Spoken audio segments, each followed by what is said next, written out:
Hey, I'm Nicole, your host of the Work, Wealth, and Travel podcast. On this show, we're going to be talking tangible action that you can take in order to achieve the life you thought was only achievable after retirement. Everything you want now in life, you can have it. Will it take hard work, patience, and uncomfortable growth? You bet it will, but it will be so worth it. On this show, we will be deep diving into the topics of lifestyle design, travel, entrepreneurship, and everything in between.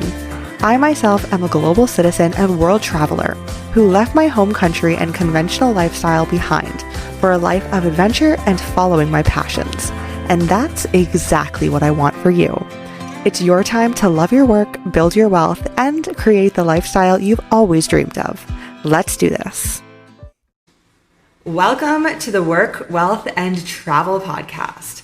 I'm your host, Nicole, aka Nomad Neeks, and in today's episode, I am looking forward to sitting down with Lindsey Dinneen. Lindsey holds a senior role in marketing and engagement for a medical device design and manufacturing company. She is a community director for the virtual remote chapter of Be in the Room and champions health and wellness through her affiliate role with Bravenly and her own dance, stretching, and mindfulness online courses. Her career path is eclectic and encompasses everything from being a professional ballerina to owning a dance studio and being the artistic director of a professional dance company to also being the vice president of an inventory services company and so much more.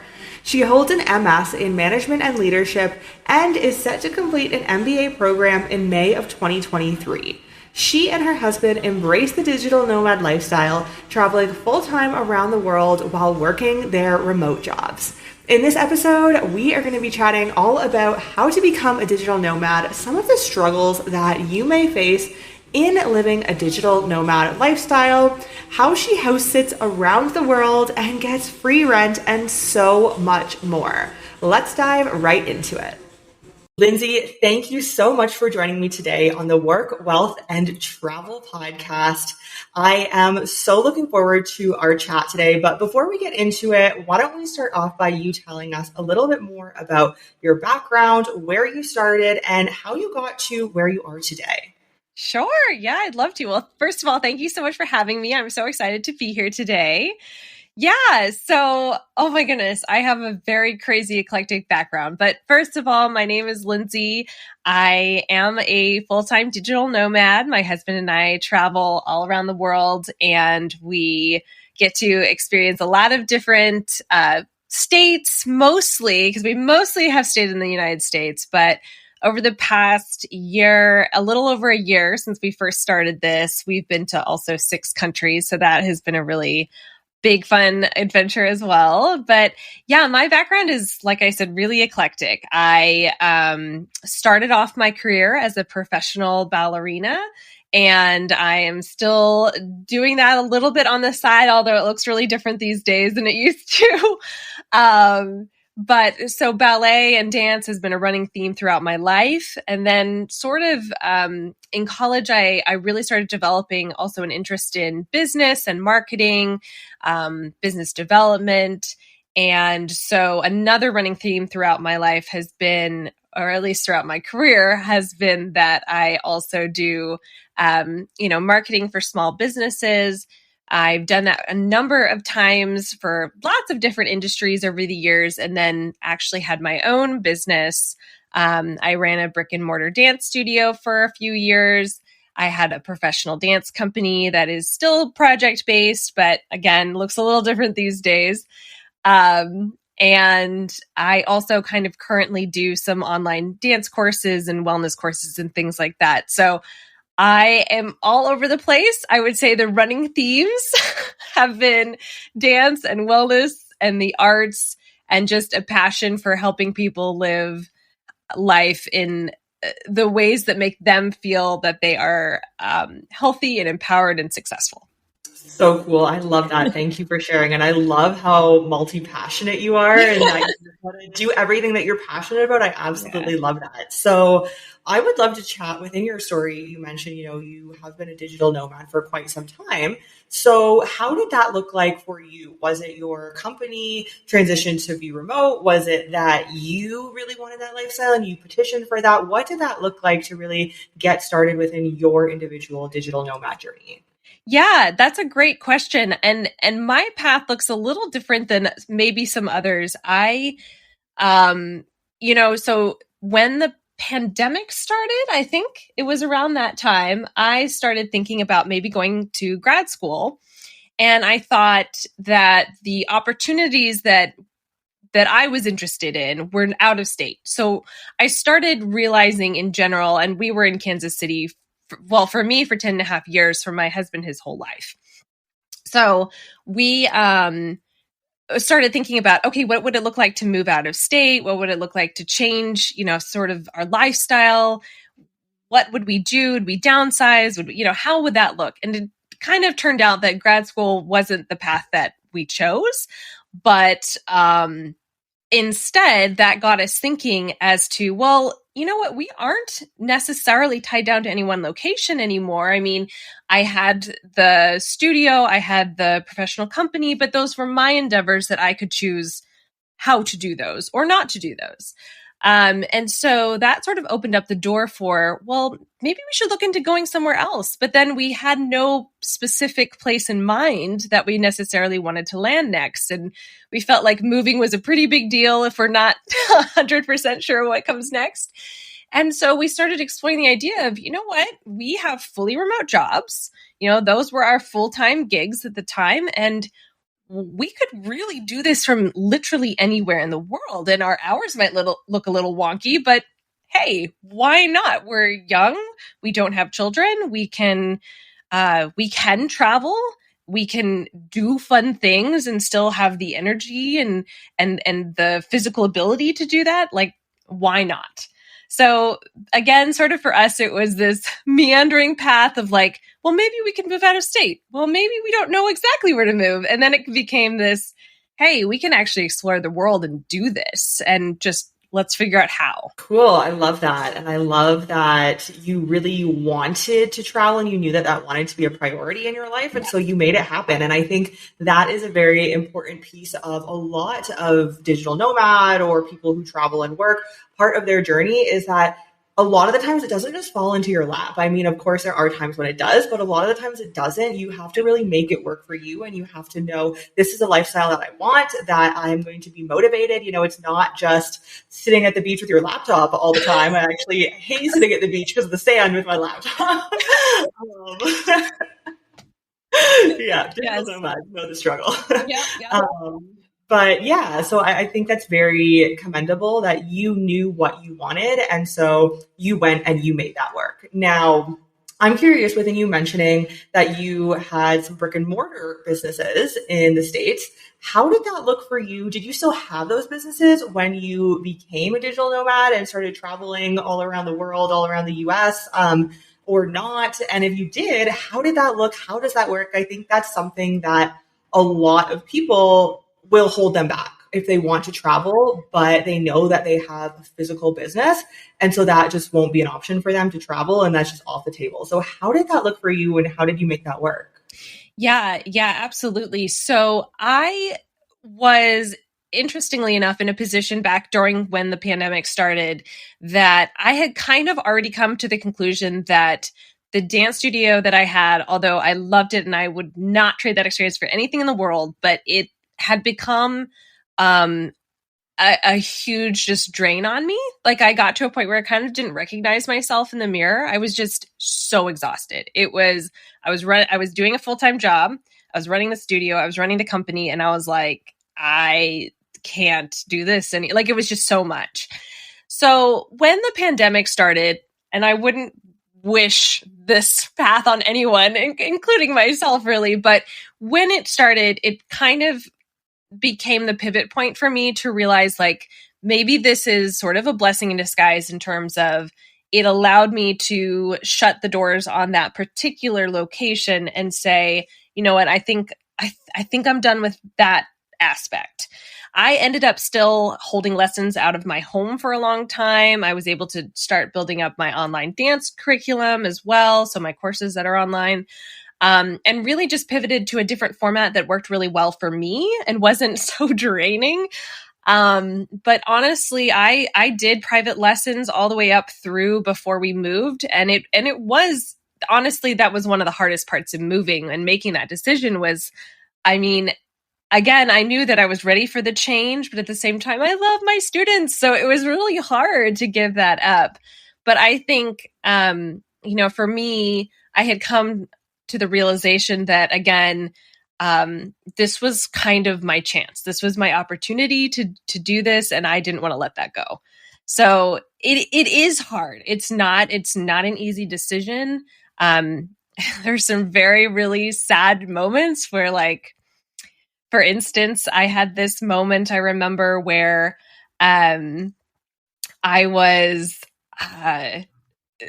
like on the floor of the dance studio, and I was pulling screws out of the floor and just trying to like hold it together because I was upset, and I was thinking about how much less time it takes to dismantle a dream than it does to build one. And so there were definite times where it was challenging, but at the same time, I think I've learned that dreams can and do change and evolve over time.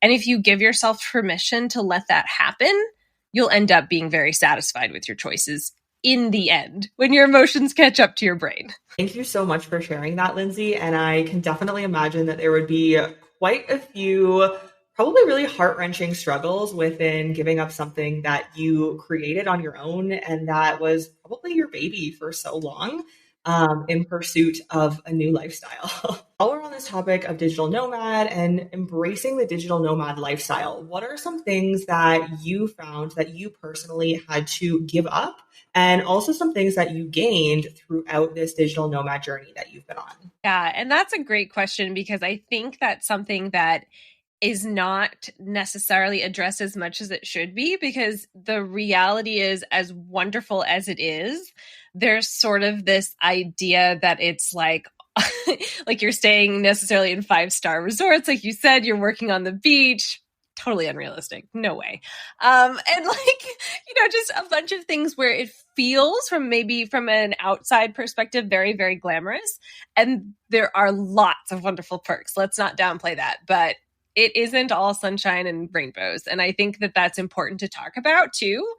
So I think some of the things that you recognize that you're going to have to give up are, a few things. For us, it meant that we sold or gave away probably like 99% of our belongings, honestly. It was a huge endeavor. We had just sort of accumulated stuff over time, and you don't even realize the sentimental value that you place on certain things until you're trying to get rid of them. And then you're like, but my, so-and-so gave it to me one time, and like, but who cares? Like, you don't even use it. You don't look at it.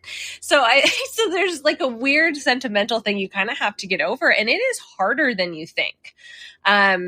So that was a big thing for us, was like going through the emotional process of getting rid of things. And the other component of that was a little bit hard for us was realizing that the value that we place on something isn't necessarily worth that to someone else. So for instance, when we were originally going through and, pricing everything, we were like, well, it's worth this. It's a great piece of furniture or whatever. And then, we'd get this offer and we were like, okay. Okay, so our expectations are just different than maybe reality is, and that's okay. But we put heirloom kind of things that we definitely wanted to keep. Thankfully, my in-laws are awesome. They're storing those kinds of things at their home for us, but there's like not that much. I mean, I want to say we were kind of allotted a closet and a corner of a space of a room, and that's all we have. So it is remarkable how much physical things you have to get rid of in order to do this. But oh my gosh, one of the things that you gain is I would never go back. ever, ever, ever do I ever want to go back to the amount of stuff that I used to own, like under any circumstance, because it is so easy to accumulate. It is so easy just to like stash things up. And now one of the most freeing things that I have gained from this journey is that we can't buy stuff. Like we really can't. Like, and then what that's nice about is you go into a store and you can just have fun. You can just look around, but you don't have that mental thing going on of like, well, should I buy this? Should I buy this? No, if we're going to buy something, it's going to have to be a gift for someone else. And that's it, because we have nowhere to put it. We do not have a home. We do not have a storage facility.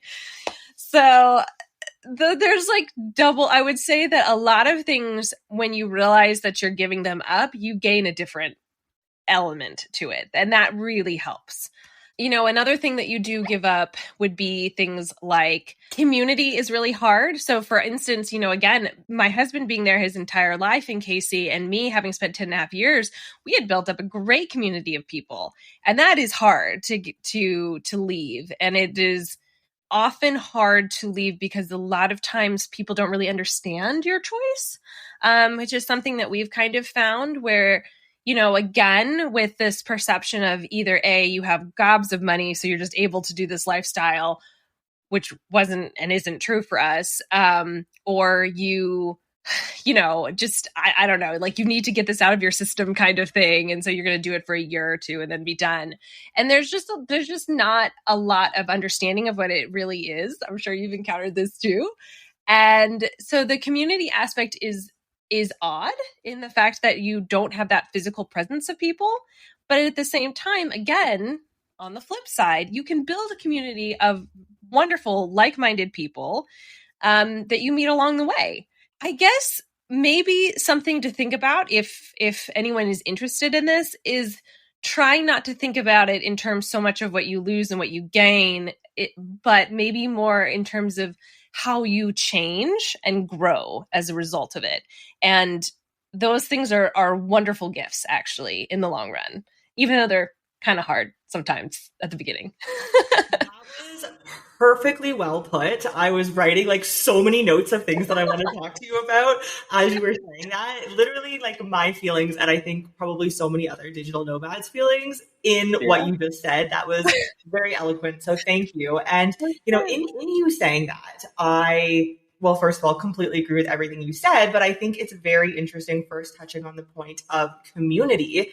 And I find that I have so much more in common. If we're talking 5 years ago or even 3 years ago, this would not have been the case. But now with my mindset and my mentality, I have so much more in common with people that we meet on the road and other fellow digital nomads because they just get it. And they know, exactly what you said, what minimalism really means and what living out of one or two suitcases really means. And that, I collect experiences more than I collect things now because that's really the only option I have. And I like having that as the only option. I don't want to have a bunch of stuff all over the place. Right. But I think that, a lot of people back home, I don't keep in touch with them as much anymore. And that has phased out as the years have gone on, but it's because it's such a different mindset that I now have that I align with. To be fair to that point, that is a hard thing to come to, especially if you had very cherished friendships. But I would say that it might be similar to the way a lot of us experience change throughout our lives in terms of, of my childhood friends that I was super close to for a very long time, I have 3 of them that I still keep in contact with. And, those, I feel so thankful and lucky for those 3, but that's it. Right. And even with college, I was very, very close to those people for that time. But then after that, I keep in touch with 1, maybe 2 of them. So I think, again, if you give yourself permission to change and grow, then the kinds of people that come into your life and align really well are those people who are also growing and changing and allowing that. And then it becomes kind of just. Yeah, I completely agree. And then touching on your first point that you initially said, more about the getting rid of everything. And I can only imagine, I don't know if you had like a house or an apartment, but I can only imagine having to go through essentially everything that you own and audit your entire entire life full of things. So for me, a funny example is I needed some new clothes. Like I really needed new shirts. I had a bunch of pants, but I was wearing like the same two shirts. And so the other day I went out and I bought some shirts and I was like, okay, now I have 4 new shirts, which like to most people doesn't sound like a lot, but it's actually a lot.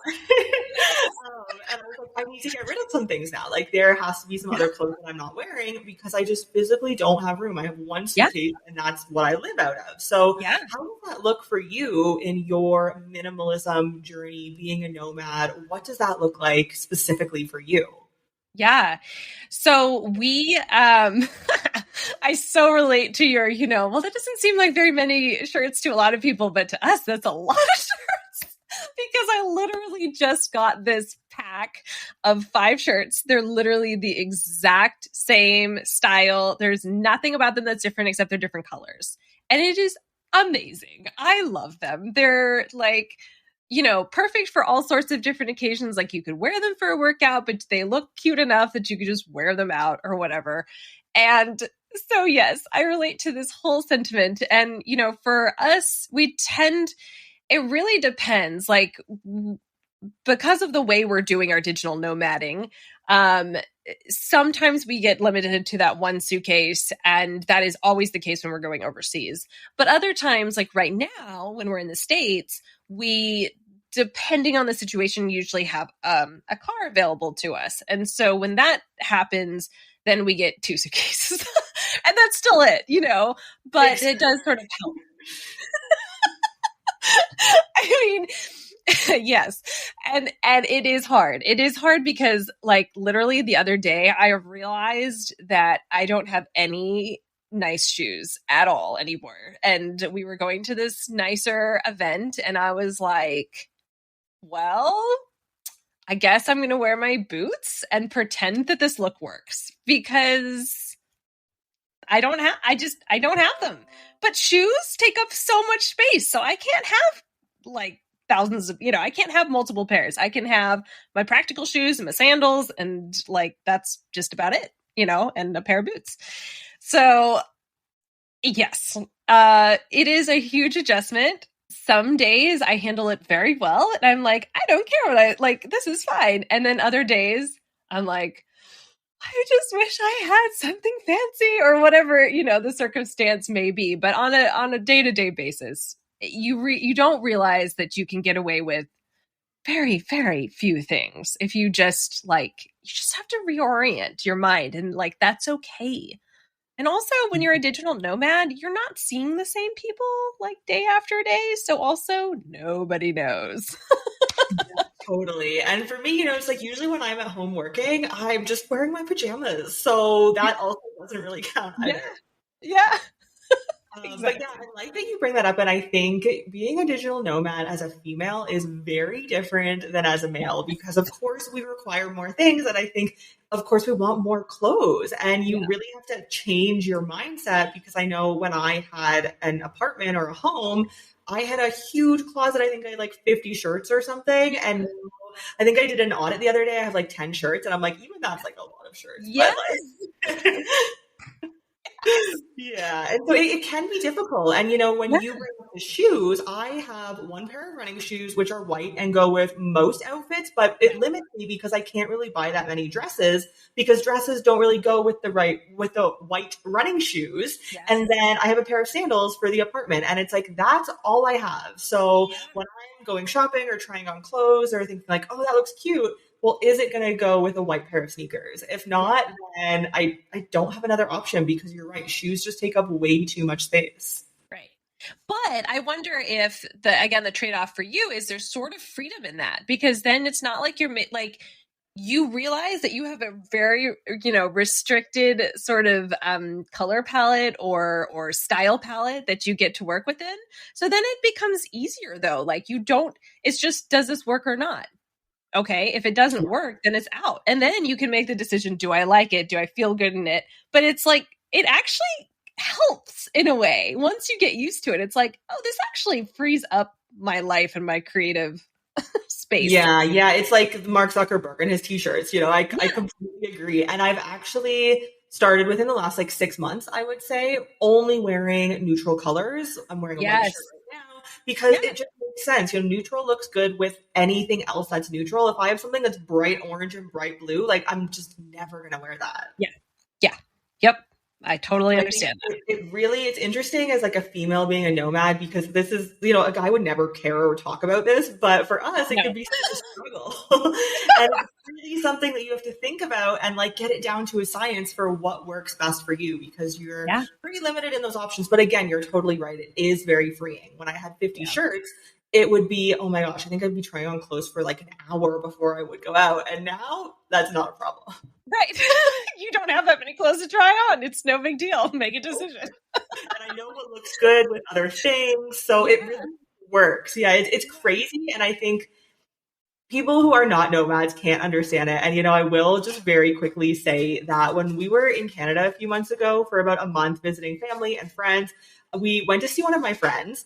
And I think I was mentioning something about how I just bought like 2 new shirts, and that was a lot of shirts or something. And she was like, 2 shirts? I have like the same pair of yoga pants she was wearing. She was like, I have this in 7 different colors. And she's like, that's more pants than I own. And she just has, and that's only one pair of yoga pants for her, just in all of this variety of colors. And so I found it very interesting, the mindset shift that you have to have in order for me to go, buying 2 shirts is a lot. To have a full closet, it's a different mindset. Yeah. Yeah. Yeah. And there are still days where I'm like, I especially on the days where I'm packing and I'm trying to keep under the weight limits and all those fun little things you've got to think about, right? And I was like, how what in the world? I have pared down my life to like 1 or 2 suitcases, right? And I still feel like I own too much. I mean, that is a huge mindset shift to come to. And it's only a year and a few months into this. And I'm like, I still own too many things. What? Yeah, I love it. But I really love that minimalist mindset as well. It serves me personally, and maybe you as well. It serves me. I feel like my life is just so much more in order without having all of these millions of things all over the place. Yes. Amen. Awesome. I love it. So transitioning from the digital nomad, the minimalism, I would like to talk about where you and your partner usually stay when you are traveling. I know that you house sit a lot of the time. So what does your accommodation, house sitting and otherwise, what does that usually look like for you? And then getting into the house sitting, how do you do it? Just start from there and go.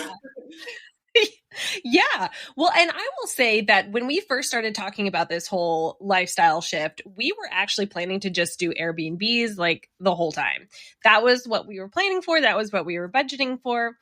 And then January of last year, I stumbled on I think it was a site that sort of helped digital nomads get started, right? And one of their suggestions was, you could do this house sitting thing. And I thought, okay, well, let me look into this. So we go through a house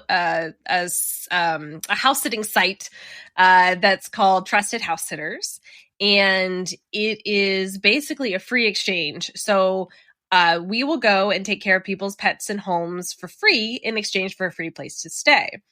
So it's a really interesting sort of concept, because for us, we love animals, and frankly, I would miss animals if I didn't get to be around them as much as we do, because we had dogs and things. And so it's a wonderful fit for us. I really love that companionship, and being in people's homes that they actually live in is good for 2 reasons, more than 2 reasons. But one of them is that it's a lot different of a feel than an Airbnb, because you go and you're staying at a place that actually has a fully stocked kitchen, for instance. So, when you're trying to make meals, it's not like you have to buy all the spices that you would ever need. They probably have some of those things already. So sort of the comforts of a home that's lived in is different. So I really enjoy that aspect of it.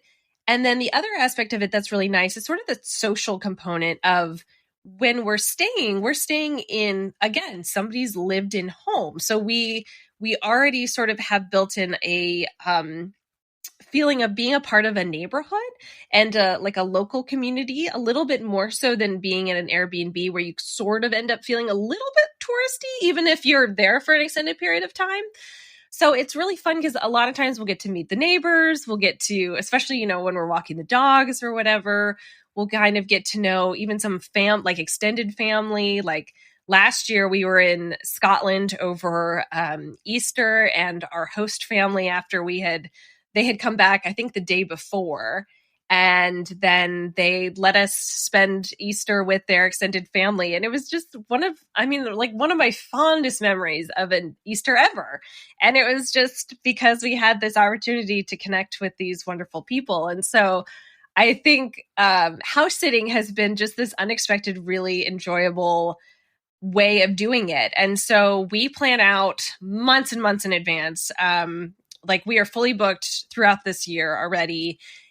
Starting to look at next year, in the future and stuff. And so it's just a lot of fun. And we stay, like I said, mostly in the States, but last year we did a bunch of house sits in the UK, which was really fun. And then we did a couple house sits in Berlin, which was also awesome.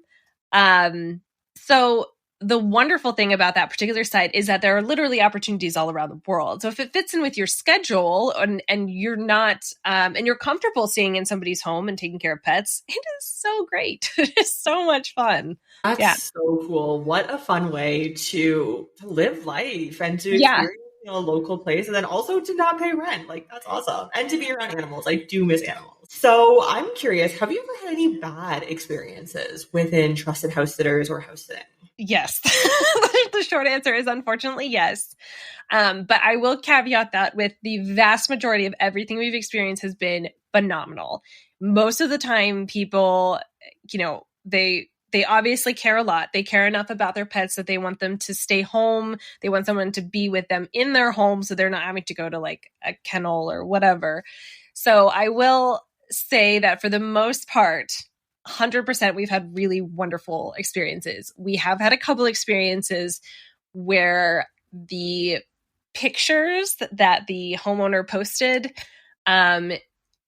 probably were taken at the very beginning of maybe when they moved in and do not reflect the current state of the house.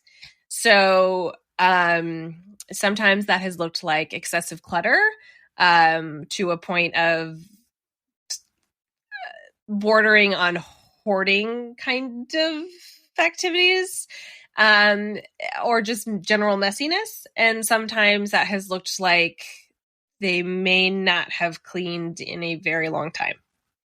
So there have been not many, but there have been a couple experiences where they have been very difficult because and again, everybody is different in sort of their tolerance of mess and clutter and cleanly, levels of cleanliness. So I want to caveat that maybe certain things wouldn't bother others.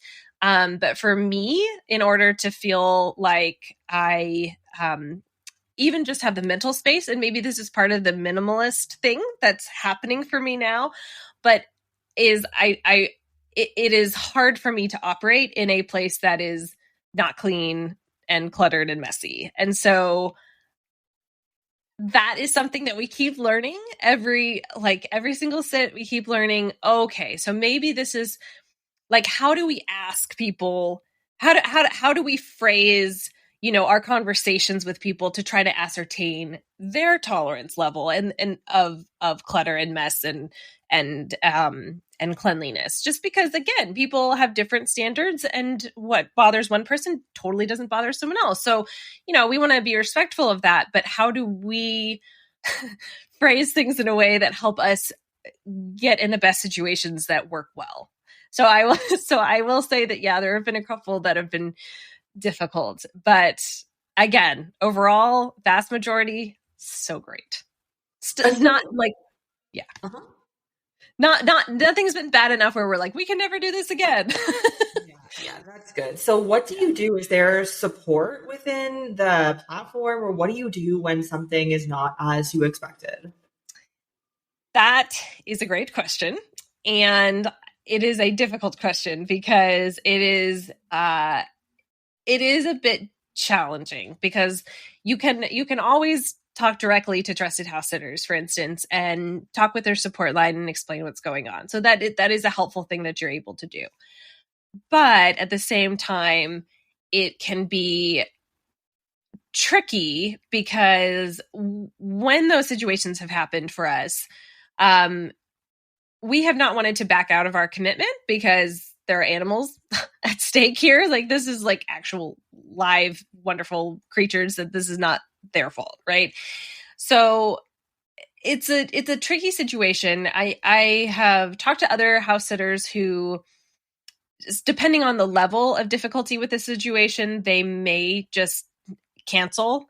I just personally feel that it would have to be like a level of bad that we haven't experienced yet to do that. It was, so one particular instance was really, really difficult, like very, very, very difficult. But at the same time, it was a short amount of time. It was less than a week. So we kind of felt like, okay, well, let's just tolerate it and be done. There's a rating system on trusted house sitters too, where that's sort of a double-edged sword. Like, they can rate us, we can rate them.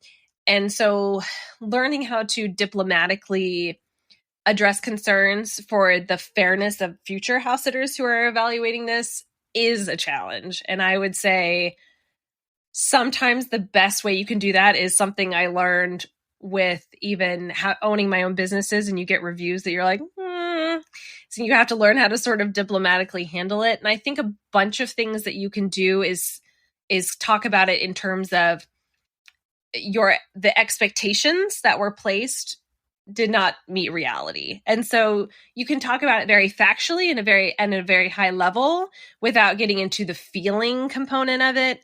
And that does help. So there are ways to deal with it, and I'm sure everyone handles it a little differently.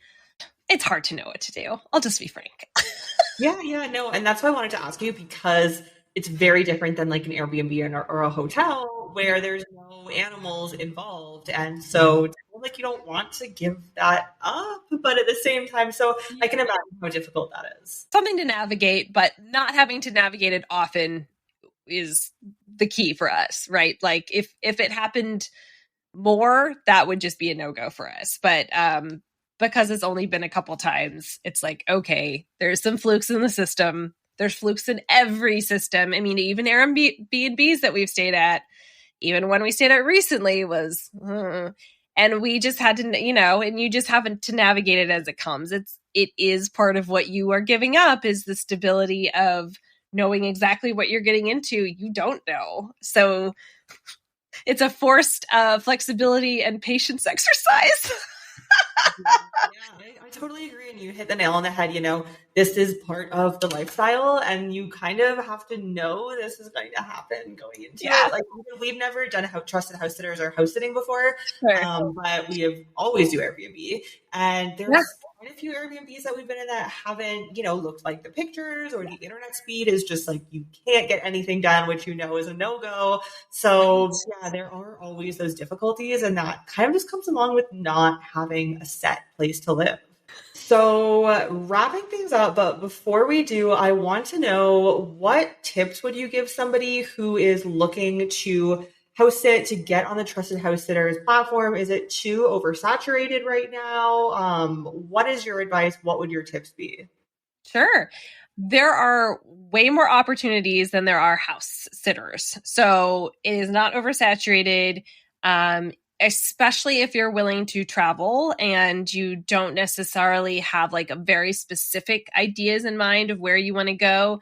There's opportunities, like I said, literally all over the world. So, if you're of the mindset that you can stay open and be just like, hey, sure, I've never been to Columbus, Ohio, for instance. That happened last year. And we were like, I don't know anything about Columbus, Ohio. We'll see how it turns out. And it turned out to be one of our favorite cities that we'd been to. So I think being open to just exploring new places is a great way to go about it. I think, there's lots and lots of opportunity, and like I said, it's a lot of fun. And so, tips and tricks, I would say some things maybe to keep in mind would be,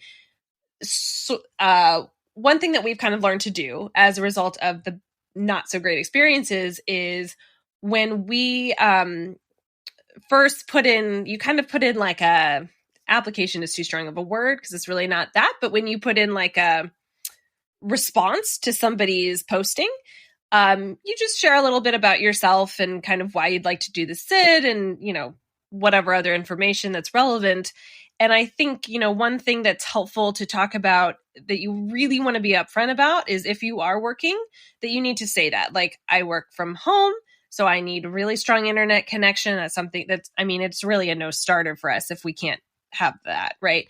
So, this is another sort of like helping the expectations to be set for everybody is saying like, what are your working hours if you have that limitation? So for instance, for us, it's like, well, we have to be on the line 9 to 4 East Coast hours, whatever that means, wherever you are, that's just the way it is. So if that's going to be an issue for them because their animals have a very, very particular routine, well, you want to know that up front. So I would say the more you can give, and like, I think over communication is not a thing. I think the more that you can give so that you can all be on the same page as far as your expectations go, the better it will be. And I think that includes the current state of the house. So for instance, sure, somebody might have taken pictures, when their house was spotless because they just moved in. But one thing that we've started doing is when we have our call, we always like to have a call before we accept an opportunity. Even if we've chatted, it just feels better to like kind of get to know each other a little bit more. So one thing that we do is we ask them to give us a little walkthrough of their house. And that's really revealing because if, for instance, somebody has a little bit of clutter in their kitchen, but they address it on the call and they say, sorry, I just finished making dinner. I haven't had time to clean up yet. Then that's kind of an indication that, okay, that's not their norm. But if somebody's walking through their house and it's cluttered and messy and they're not talking about it, then it's kind of like, okay, maybe that's your norm. So I would say little tips and tricks to help make it better would be spell out all of the expectations, anything you need to make sure that you've communicated, like just over communicate would be my biggest hint. Yeah, no, I like that a lot. And I think that there is definitely something to be said about just hopping on a call and getting to know them, their house, them getting to know you. I'm sure, Yes. You're a stranger staying in their home with their animals. So I'm sure they want to know the same. Exactly. Yeah.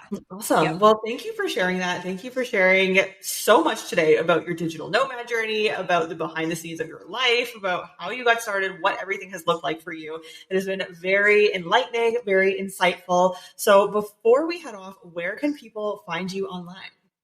Sure. Yeah. Well, you're always welcome to reach out to me on social media. Facebook and Instagram. My business pages, so to speak, are at Lindsey Dinneen Official. And then if you are interested in, well, you can also contact me through my website, but there's some recipes, there's some online dance courses, a few different, like I said, I'm all about wellness and dance and thriving. So that's lifebutbetter.org. But yeah, definitely, or even LinkedIn, reach out to me, just Lindsey Dinneen. I'm sure you'll find me. But yeah, just reach out to me at any time. I'd love to answer questions about the lifestyle or anything I can do to help. I'm always available. If this episode has served you in any way, I would love it if you shared what you've learned or a part of the episode that you loved by tagging me on Instagram at Nomad. If you haven't already, please hit the subscribe button and leave a 5-star review so that I can continue to bring you educational content, learn, and grow together. Thank you for your support and see you in the next episode of the Work, Wealth, and Travel podcast.